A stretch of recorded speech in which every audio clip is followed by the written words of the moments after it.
So in today's video, we're going to take a look at what's going to happen if the Qing Dynasty reunites in the modern day. Qing Dynasty, a very strong dynasty until that opium stuff happened. I wonder why. But yeah, today we're going to take a look at what's going to happen if they reunite in the modern day. As we can see here, the Qing Dynasty has regions from Russia over here, some parts of Kazakhstan, they even have some parts in Kashmir, a little bit of eastern India, as well as Taiwan. And I don't think that they would need to militarize or stabilize their country, because China already is a very stable country. Except for this part, But yeah, still we can see that the Qing Dynasty is now militarizing their country. They are recruiting troops from all over the country now. And now they are ready for their first invasion. And if you guessed Myanmar, you're right. Now I know, terrain, forests, all those stuff. But let's just ignore that for now, And we can see that the Qing troops are now pushing into Myanmar. And they secure all of these regions with relative ease. But they are met with some resistance over here. So the invasion is kind of like paused for now. But then the Qing Dynasty sends two ultimatums,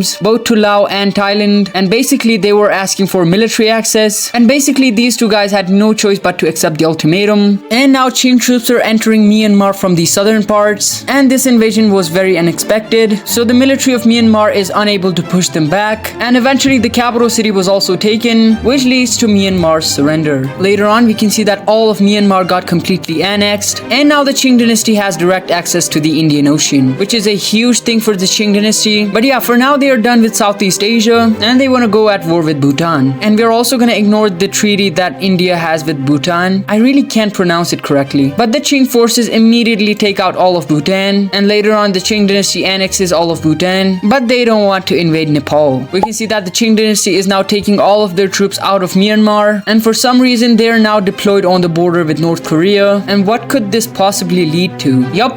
This. Communist countries don't necessarily like each other that much. But yeah, at first though, we can see that the North Koreans are getting pushed back by the Chinese troops, or maybe the Qing troops. But Kim Jong-un recruits troops from all over the country, and they push back the Qing troops, and the North Koreans even start their own push into the Qing Dynasty. Eventually though, we can see that the North Koreans have secured all of these regions, and they even start pushing towards Beijing. But this was pretty much all of the progress shown by the North Koreans. The entire Qing Dynasty troops arrive, and they immediately start pushing the North Koreans back. They make a spearhead and they encircle a lot of North Korean troops right here who are getting devastated every minute, and eventually all of them surrender. And with pretty much half of their military gone, we can see that the North Koreans are getting pushed back. Pyongyang was also captured, and from here the Qing Dynasty takes pretty much all of North Korea. Now South Korea wanted to get involved in this war, but they were not ready to face the Qing Dynasty, and North Korea gets completely annexed. I mean, if South Korea would have gotten involved, they would have gained some land, which the Qing Dynasty would have really not appreciated. But the Qing Dynasty is now once again moving their troops from North Korea to this region, which is known as Southeast Asia. And what could possibly happen next? Well, if you thought of this, then you'd be correct. And now the Qing Dynasty is at war with the entire Southeast Asian countries. At first though, we can see that the Southeast Asian countries are now pushing back the Qing troops. They even managed to cut off this part of Myanmar from the Qing Dynasty. I mean, it was previously Myanmar, so yeah, anyways, we can see that the Vietnamese are also pushing in, and pretty much the countries behind the offensive are Vietnam and Thailand, and these are the only two countries with some good militaries. Eventually the Thai troops were able to take the capital city of Myanmar, which was the previous capital city. I don't know why I keep saying that. And the Vietnamese even were able to take out this island, and the Qing troops over here in this tale also go ahead and surrender. But this was pretty much all of the progress shown by these countries. Now a fully mobilized Qing army arrives on the front lines, and oh boy, it's about to get hideous. These troops immediately push back the Southeast Asian countries, and they even start pushing into Thailand. Laos is getting devastated by the Qing troops, and they also lose their capital city. And the Qing troops now further push in, and they disconnect Vietnam from the other countries. Vietnam is now on their own.